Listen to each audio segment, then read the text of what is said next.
Everyone, this is the Gate of the Feral Gods. This is the fourth book in the Dungeon Crawler Carl series by Matt Dinniman, and it has occurred to me that I think Mr. Dinniman here is completely modeling Carl on Captain America. That's give you a little bit better shot of that. This is an old trading card I have of Captain America. I think that comes from an X-Men splash page, or Captain America pays a visit.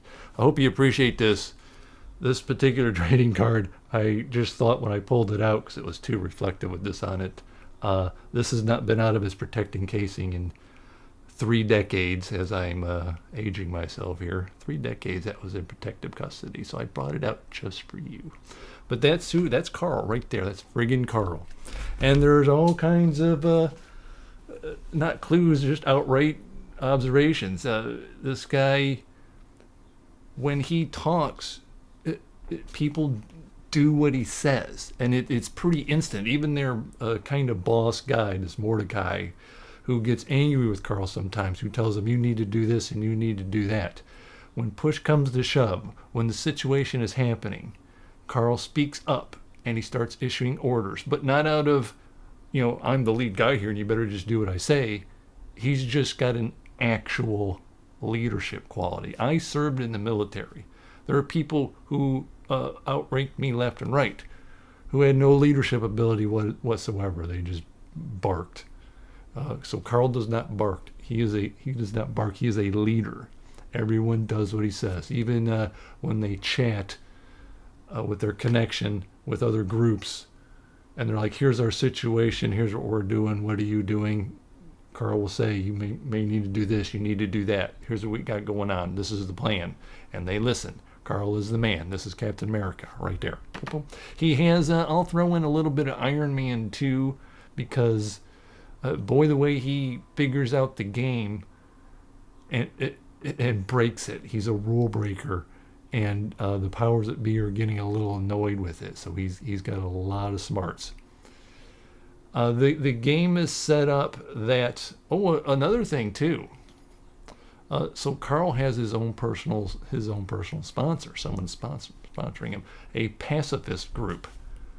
And they're probably, if they are what they seem to be, then they're doing it because this is a peaceful person who's now in a situation where he has to lead. And he's doing it in such a way he wants to save everybody. Mordecai has told him several times, you can't save everyone. And we'll see if that comes to fruition, where at some point Carl is going to just, oh no, I lost all these lives.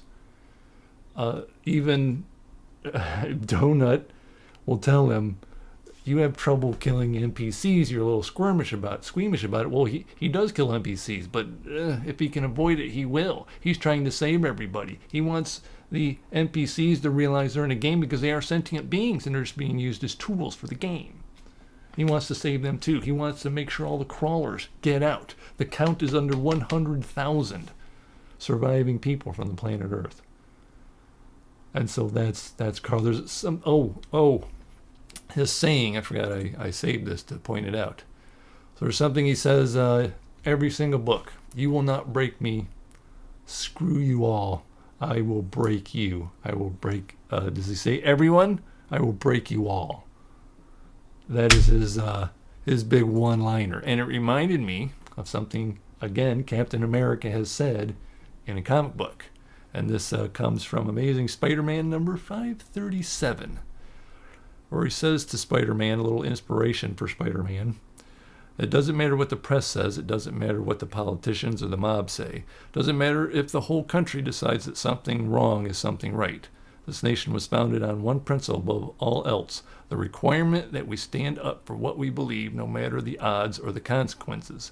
When the mob and the press and the whole world tell you to move, your job is to plant yourself like a tree beside the river of truth and tell the whole world, no, you move. And that's what Carl is doing here. I love it. It comes from apparently a Mark Twain. I didn't know that. And something out of Revelations 22, 1 through 5. So the world here, this particular environment, is set up as a sea of bubble wrap. That's the way it is described. And so each bubble has its own environment inside, and basically you've got to solve the puzzles inside each bubble to break out and get to the next level. And it is complicated. Sometimes these puzzles are complicated to the point where I have no idea. Okay, Carl, if you say so, this is what's going to happen. This is what's going on. Again, I think they got that in the last book as well. The pop culture references in here are just not there as much. In the previous books, there were quite a bit of them. Some of them forced, as I had mentioned. And here, if there is one here and there, they're kind of casual conversation. They're not really in your face. Like just an example, kids he walks in and they're watching TV and they're watching the Goonies, that kind of thing. There's nothing too in your face about the whole thing. So we get a major event with oh gosh, I don't want to give that away. Okay, so I had this is a little bit of a spoiler, but I don't think it is because everybody else is in the know and I'm not. And this was my own speculation that the cat was actually going to be his ex-girlfriend Beatrice. And no, darn it. I was kind of hoping for that to see what kind of drama was going to come out of it, but no.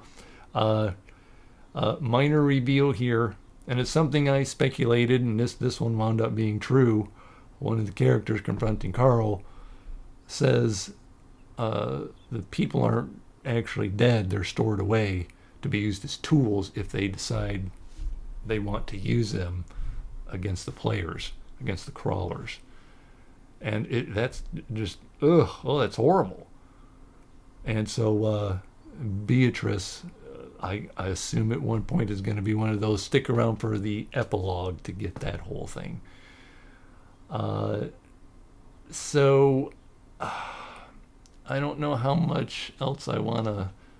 Yeah, so I'm going to stay vague on this one. Carl takes on religion, and that's going to set up a seemingly impossible task that he has to do when he probably isn't going to have the just raw power to take it on.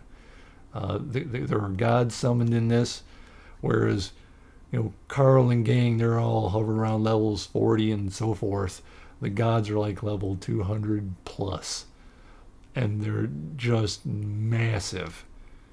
Things like someone wielding a chain, and each link in the chain's the size of a bus, that kind of thing. These massive beings they have to deal with. But if Carl can pull off what he pulled in here, then I'm not having much doubt about his ability to pull off an impossible task assigned to him by this being he now worships. So I have to say, a couple hundred pages into this, I was like, okay, lots of game stuff. Not getting that could get a little monotonous. Nope. After that, bam, picks right up and takes off, and it's just another just outstanding book. Let me get the next one. Still got the receipt in it. Let's get that out of there. Next book for next week, The Butcher's Masquerade. There's the cover I got. Let's see what we got here. I've just been buying them. I'm going to go buy the 7th one today. I got the 6th one sitting there. Attention, attention, the gates are down, the hunters are loose, run, run, run. A lush jungle teeming with danger, savage dinosaurs seeking blood, a fallen princess intent on vengeance, a mysterious end-of-the-floor celebration for the top crawlers dubbed the Butcher's Masquerade. But that's not all. Just when Coast Guard vet Carl and his ex-girlfriend's cat Princess Donut think they've seen it all, as they compete to survive in the galaxy's most popular game show, the latest dungeon level introduces a terrible new threat, the 6th floor, the hunting grounds. All the remaining crawlers battle for their lives. Outside tourists are finally allowed to enter the game, and they are ready to hunt, and that's something in this book... it's the aliens out there get to come in and be tourists and hunt the crawlers. Among them is Vra, a famed ventured hunter determined to collect the biggest trophy of her career. But her prey is far from harmless, and this season it is fighting back. So the 6th level in Dungeon Crawler Carl. Now, that's going to be next week. So that's next week. The week after that, oh, goody. So here's Titan Hoppers 1, 2, and 3, right? And so I saw that Titan Hoppers number 4 was available on Kindle on Amazon, but only as an ebook. So I wondered what was going on. And last week, I went to Rob J. Hayes' website, and it had a Facebook link. And I went to his Facebook page, and I didn't know if I would get an answer to my question, but I posted on his advertisement for the 4th book. It just says, Kindle, how do I get a physical copy? And he replied within like an hour or something.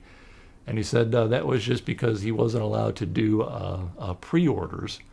So tomorrow, literally the 29th, the 4th book should be available to buy as a physical copy, and I will do that, and that is the book I will read after I read. Is this the one? Yes, this is the one right here. So that's it. Good reading summer. All about Carl, a few little interruptions. Everything's good. I'm glad. There we go. That's it. So I'm messing up here. See you for this one next week. That's it now. Bye-bye. Thank you.